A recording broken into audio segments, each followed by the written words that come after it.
जम्मू का मेरा आज का दौरा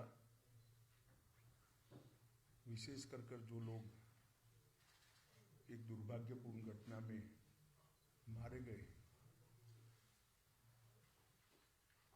रजौरी के क्षेत्र में, इनके आप्तजनों से मिलना और इनकी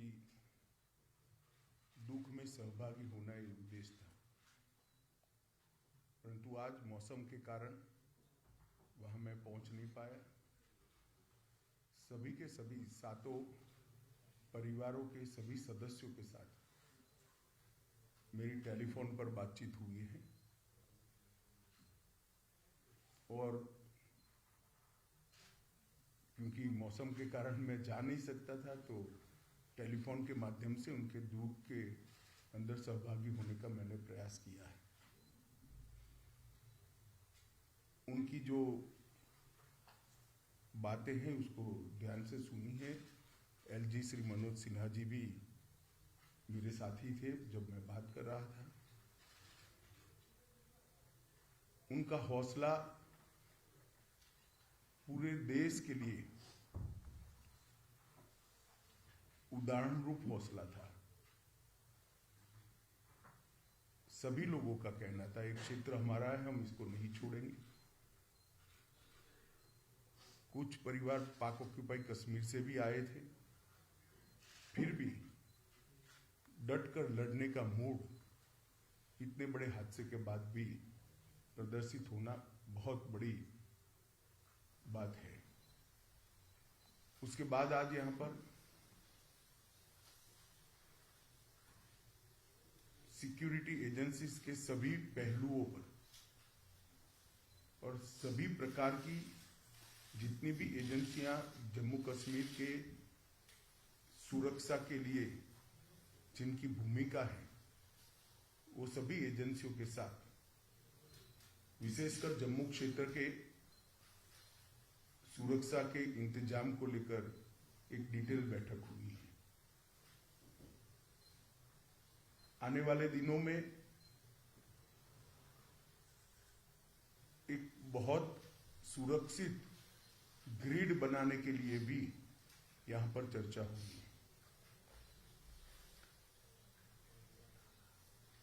मैं इतना ही कह सकता हूं कि सुरक्षा एजेंसियां, चाहे जम्मू कश्मीर पुलिस हो, बीएसएफ हो, सीआरपीएफ हो, जम्मू पुलिस का एसआईए का टीम हो या सेना हो, इस सभी एजेंसियां 100% मुस्तैद है और विश्वास के साथ आने वाले दिनों में इन घटनाओं को रोकने के लिए इनका मनोबल भी बना हुआ है।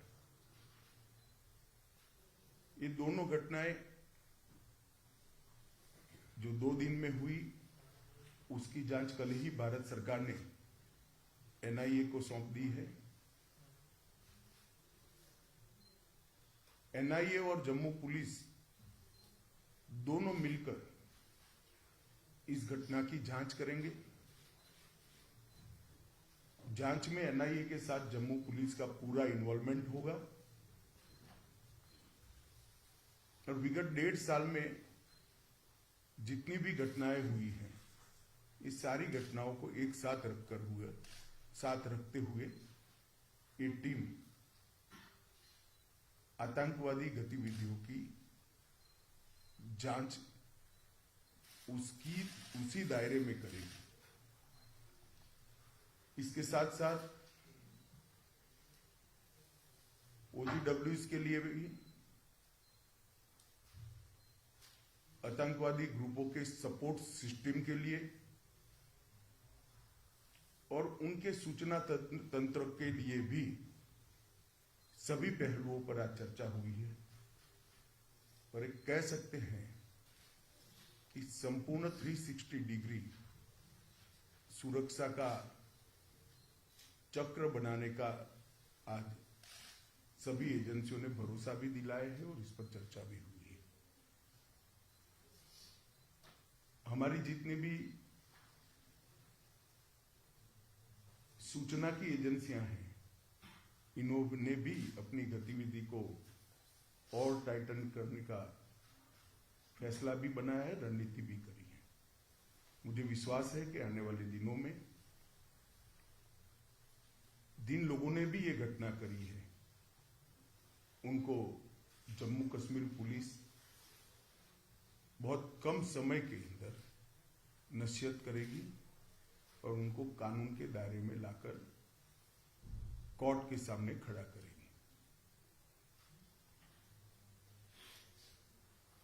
इसके साथ साथ जम्मू क्षेत्र की पूरी सुरक्षा को चौक चौबंद करने के लिए जो एक्शन प्लान बना है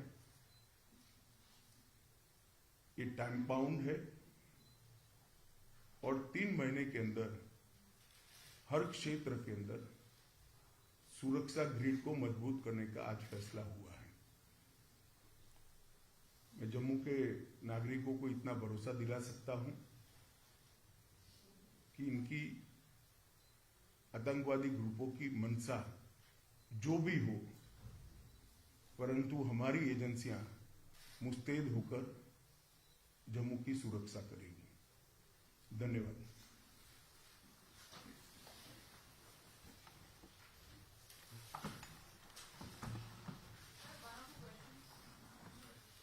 कोई पूछना चाहता है क्या? बता दीजिए।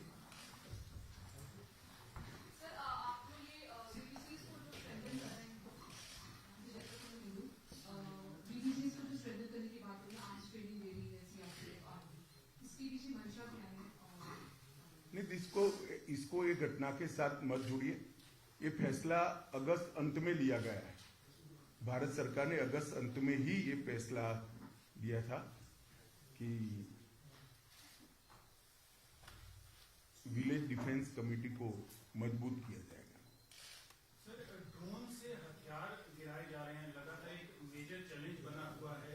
घाटी में भी हाइब्रिड टेररिज्म जो है वो एक नया पनप के आ रहा है, जहां पर टेररिस्ट का कोई उनका रिकॉर्ड नहीं है, लेकिन उन्हें हथियार देके आतंकी घटनाओं को अंजाम दिया जा रहा है। माइनॉरिटीज पे टारगेट किया जा रहा है, उनको मारा जा रहा है। तो सर, इसके सिलसिले में क्या क्या डिसीजन लिए गए हैं, कुछ बता पाएंगे सर?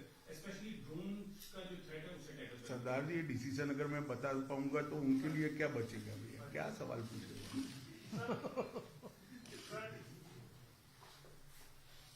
जो विक्टिम फैमिलीज हैं इन आतंकी घटनाओं में जो शिकार होती हैं, जैसे राजौरी में भी हुआ, इसी तरह से पहले कश्मीर में टारगेटिंग का जो शिकार हुए, तो उनके लिए किस तरह से वो उनकी लाइफ बेटर हो पाए? क्योंकि राजौरी वाले इंसिडेंट में काफी जो फैमिलीज हैं वो उनकी हालतें ज्यादा लो लेवल की हैं, तो उनके लिए क्या किया जाए?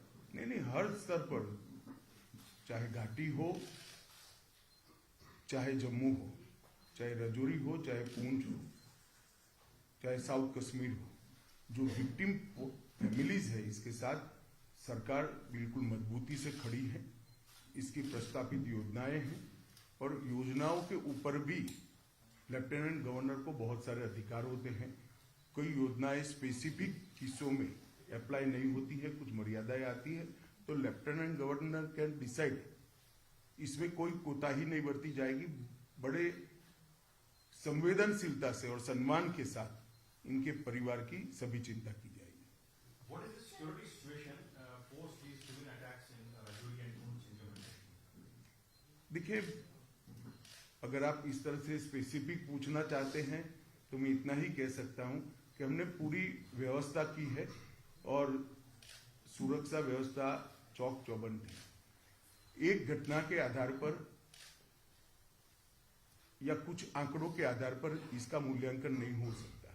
मूल्यांकन करना है तो जब से जम्मू कश्मीर में टेररिज्म हुआ है, जन्म लिया टेररिज्म ने, तब से लेकर आज तक धारा 370 हटाने के बाद ये 3 साल में सबसे कम घटनाएं भी हुई है, सबसे कम मृत्यु भी हुई है। क्वेश्चन लास्ट, क्योंकि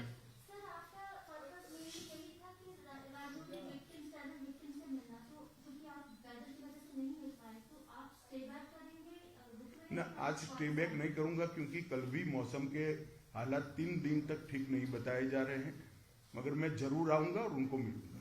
थैंक यू। बता दीजिए आप अंतिम। सर, जिस तरह से पिछले 3 सालों में हमारे सुरक्षा बल जो है आतंकवाद को मुंह तोड़ जवाब दे रहे हैं, तो क्या ऐसा माना जाए कि आने वाले चंद सालों में आतंकवाद जो है वो जम्मू कश्मीर में इसका आखिरी पड़ाव है? हमारा प्रयास तो यही है और आंकड़े अगर आप देखेंगे तो इसी दिशा में जा रहे हैं। हमारे सुरक्षा बलों ने आतंकवाद को मुंह तोड़ जवाब दिया है और सभी दृष्टि से आतंकवादियों के हताहत होने की संख्या, नागरिकों को मरने की संख्या, तो आतंकवादियों को हताहत होने की संख्या बढ़ी है, नागरिकों के मरने की संख्या कम हुई है। और जो माइनॉरिटी किलिंग की बात करते उसमें भी सबसे कम आंकड़ा यही 3 साल में। धन्यवाद। Thank you.